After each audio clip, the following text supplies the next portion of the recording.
Madame, Monsieur, bonjour. Le 26 mai 2019, nous serons invités à élire nos députés au Parlement européen.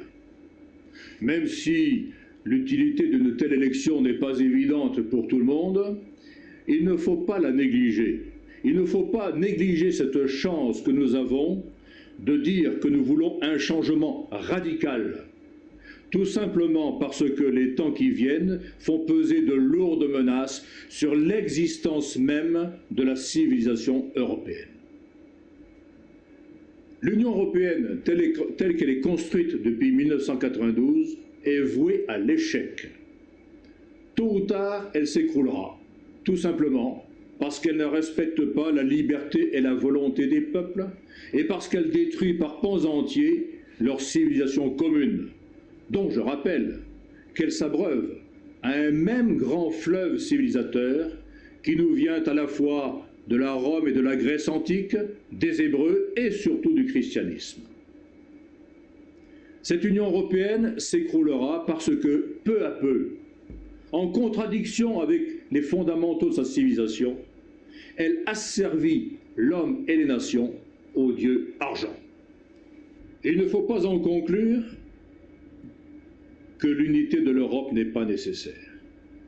Au contraire, face aux immenses défis du XXIe siècle, une certaine unité de l'Europe est absolument nécessaire et même vitale.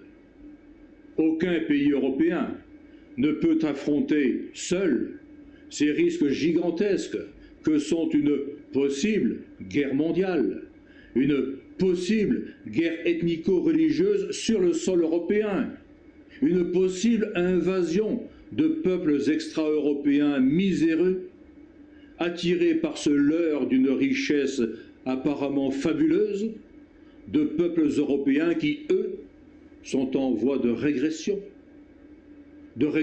démographique, de régression culturelle, de régression spirituelle, et qui ont perdu tous leurs repères, qui est ce qui les empêche d'avoir une projection commune dans l'avenir et d'avoir une capacité d'assimilation.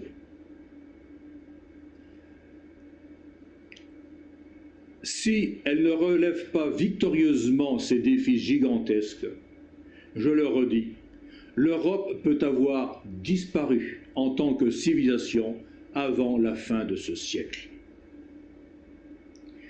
Notre génération d'Européens a donc une mission historique au sens le plus fort du terme.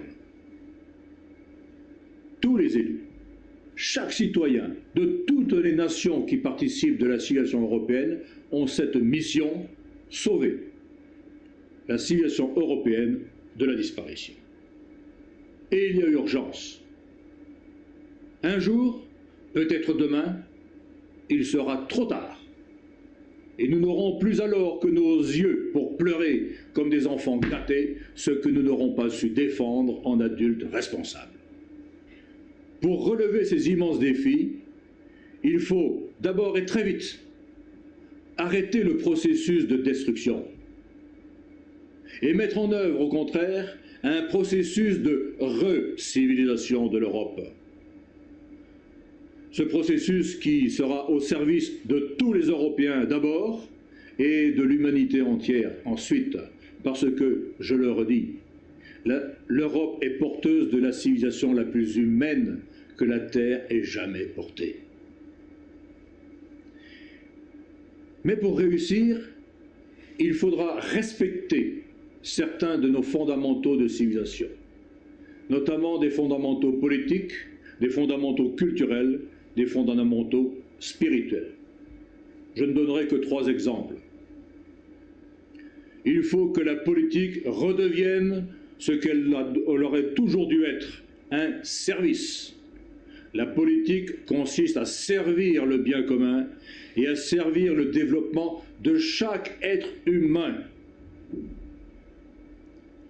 Deuxième exemple, il faut réhabiliter, remettre à l'honneur le principe de subsidiarité et l'appliquer dans tous les cas, ce principe de subsidiarité qui veut que c'est le citoyen qui délègue à des instances d'organisation extérieures à lui ce que lui ne peut pas faire. Et ce processus doit être mis en place à tous les niveaux, du citoyen jusqu'à l'Europe. Troisième exemple, il faut affirmer envers et contre tout la christianité, c'est-à-dire l'essence chrétienne de notre civilisation européenne. Et cela doit servir de base à tous nos projets, en particulier à ce projet d'unification de l'Europe dans le respect des diversités. Très concrètement, il faut deux choses. Premièrement, élaborer une grande charte de l'Europe qui établirait les bases sur lesquelles les Européens s'entendraient pour construire leur avenir commun. Mise en œuvre de manière dynamique et dans la durée, cette grande charte de l'Europe sera porteuse de civilisation, d'harmonie, de paix et de rayonnement pour l'Europe en tant que telle et pour chacune des nations qui la composent. Deuxièmement, il faut remplacer toutes les structures actuellement existantes par une association d'États souverains. Souverainement, donc, chaque État déléguerait à cette association certaines de ses prérogatives. À charge pour l'association, ce serait sa mission, à charge pour elle de coordonner les efforts de tous pour affronter les grands défis du XXIe siècle. Pour appartenir à cette association, il faudrait bien sûr être un pays européen, sachant que la Russie est un pays européen, alors que la Turquie n'est pas un pays européen. Il faudrait aussi s'engager à participer à l'élaboration de la grande charte de l'Europe dont je parlais à l'instant, à son élaboration et à sa mise en œuvre, évidemment. Enfin, il faudrait s'engager à participer activement à une défense commune de l'Europe, à une politique commune des frontières, à une politique commune de l'immigration et à un projet commun de pacification et de développement de l'Afrique du Proche et du Moyen-Orient. Ce dernier projet est absolument vital pour l'avenir de l'Europe elle-même. Je rappelle que la population européenne est aujourd'hui de 600 millions d'habitants. Elle sera toujours de 600 millions d'habitants à la fin du siècle, à condition d'avoir un apport migratoire constant et assimilé. La population de l'Afrique à elle seule va passer de 1 à 4 milliards d'habitants. Si elle continue d'être pauvre et de s'enfoncer dans la misère, l'avenir est dramatique, pour eux et pour nous.